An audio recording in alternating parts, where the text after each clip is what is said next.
আজকের ভিডিওতে কথা বলবো তিনটা বেস্ট অফিসিয়াল স্মার্টফোন নিয়ে, যাদের বাজার মূল্য 15,000 টাকার আশেপাশে। আপনারা অনেকেই চাচ্ছেন 15,000 টাকার ভিতরে একটি বেস্ট স্মার্টফোন নিতে। আজকের ভিডিওটি তাদের জন্য খুবই গুরুত্বপূর্ণ। ভিডিওটি টানাটানি অথবা স্কিপ না করে সম্পূর্ণ দেখুন, তাহলে বুঝতে পারবেন আপনার জন্য কোন ফোনটা বেস্ট হবে। তো চলুন বেশি কথা না বলে ভিডিওটি শুরু করা যাক। আপনি যদি টেক বাংলা চ্যানেলে নতুন হয়ে থাকেন তাহলে চ্যানেলটি সাবস্ক্রাইব করে চ্যানেলের সঙ্গে থাকুন এবং পাশে থাকা বেল আইকনটি বাজিয়ে দেবেন, তাহলে ভিডিও আপলোড করার সঙ্গে সঙ্গে নোটিফিকেশন আপনার মোবাইলে পৌঁছে যাবে। 15,000 টাকার ভিতরে আমাদের লিস্টে তৃতীয় নম্বর ফোনটি হলো আইটেল S25। ফোনটির অফিসিয়াল প্রাইস 14,000 টাকার আশেপাশে। ফোনটিতে থাকছে 128 জিবি স্টোরেজ এবং তার সঙ্গে পেয়ে যাবেন ফুল HD plus super AMOLED display. তার সঙ্গে থাকছে 120 হার্টজ এর রিফ্রেশ রেট এবং ফোনটির প্রসেসর হিসেবে থাকছে ইউনি অ্যাসোসি T620। প্রসেসরটি 12 ন্যানোমিটারে বিল্ড করা একটি প্রসেসর। এই প্রসেসরটা দিয়ে খুব হেভি পারফরমেন্স নিতে পারবেন না, তবে রেগুলার লাইফে টুকটাক অ্যাপ্লিকেশনগুলো ইজিলি ব্যবহার করতে পারবেন। আইটেল S25 এ থাকছে 50 মেগাপিক্সেল মেইন ক্যামেরা এবং থাকছে 32 মেগাপিক্সেল ফ্রন্ট ক্যামেরা এবং থাকছে লং লাইফের জন্য 5000 mAh এর ব্যাটারি। এই ব্যাটারিটিকে চার্জ করার জন্য থাকছে 18 ওয়াটের ফাস্ট চার্জার।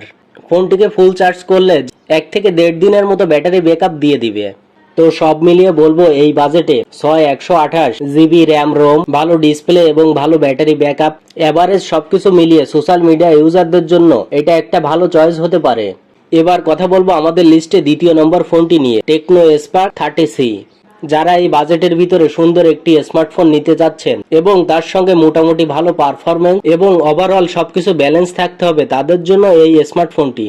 ফোনটির 6 এবং 128 জিবি ভেরিয়েন্ট পেয়ে যাবেন 14,000 টাকায় এবং 8 128 জিবি পেয়ে যাবেন 16,000 টাকায়। তো আপনার বাজেট অনুযায়ী র্যাম রোম যেটা ইচ্ছা আপনি নিতে পারেন। ফোনটিতে আরো থাকছে মিডিয়াটেক হিলিও G81 প্রসেসরটা দিয়ে আপনি টুকটাক গেম প্লে অবশ্যই করতে পারবেন, কোনো প্রকার সমস্যা হবে না এবং হেভি অ্যাপ্লিকেশনগুলো আপনি ডে টু ডে লাইফে ব্যবহার করতে পারবেন। তার সঙ্গে থাকছে 50 মেগাপিক্সেল মেইন ক্যামেরা এবং 8 মেগাপিক্সেলের ফ্রন্ট ক্যামেরা, যেটা দিয়ে আপনারা মোটামুটি স্ট্যান্ডার্ড লেভেলের ফটো তুলতে পারবেন। এই ওভারঅল ফোনটিতে থাকছে 5000 mAh এর ব্যাটারি, তার সঙ্গে থাকছে 18 ওয়াটের ফাস্ট চার্জার। তো এই ফোনটি দিয়েও আপনারা 1 থেকে 1.5 দিনের মতো ব্যাটারি ব্যাকআপ পেয়ে যাবেন এবং ফোনটিকে ফুল চার্জ করার জন্য 1 থেকে 1.5 ঘন্টা সময় লাগবে। এবং ফোনটির ডিসপ্লের কথা বললে ডিসপ্লেতে থাকছে full HD plus IPS display, তার সঙ্গে থাকছে 120 হার্টজ এর রিফ্রেশ রেট। তো সবকিছু মিলিয়ে ফোনটা থেকে আপনি মাঝামাঝি লেভেলের পারফরমেন্স পেয়ে যাবেন। তো যারা অল ওভার ডিজাইন এবং পারফরমেন্স মিলিয়ে একটি ভালো স্মার্টফোন নিতে চান তাদের জন্য এই ফোনটি। এবার কথা বলবো আমাদের লিস্টের 1 নম্বর ফোনটি নিয়ে, ইনফিনিক্স হট 50। 15,000 টাকার আশেপাশে যারা একটি গেমিং ফোন খুঁজছেন তাদের জন্য এই ফোনটি বেস্ট। ফোনটির প্রসেসর হিসেবে থাকছে মিডিয়াটেক হিলিও G100। এই প্রসেসরটি আমরা এর থেকেও দামি দামি ফোনে ব্যবহার হতে দেখে থাকি। তো এই প্রসেসরটি ব্যবহার করার ফলে হেভি অ্যাপ্লিকেশনও ব্যবহার করতে পারবেন এবং যে কোনো ধরনের গেম প্লে করতে পারবেন। PUBG, free fire, Asphalt 9, call of duty এসব গেম আপনি ইজিলি প্লে করতে পারবেন।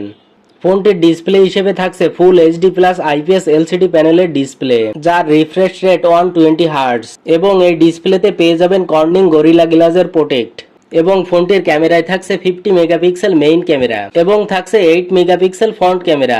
এই ক্যামেরাটি ব্যবহার করে খুব ভালো কোয়ালিটির ইমেজ নিতে পারবেন। ফোনটিতে আরো থাকছে 5000 mAh এর ব্যাটারি এবং 18 ওয়াটের ফাস্ট চার্জার। তো ওভারঅল সবকিছু মিলিয়ে বলাই যায় এই বাজেটের ভিতরে ফোনটি বেস্ট স্মার্টফোন। ফোনটির অফিসিয়াল প্রাইস 16,000 টাকা। ফোনটির প্রাইস একটু বেশি হলেও ফোনটি থেকে পারফরমেন্সের কমতি পাবেন না।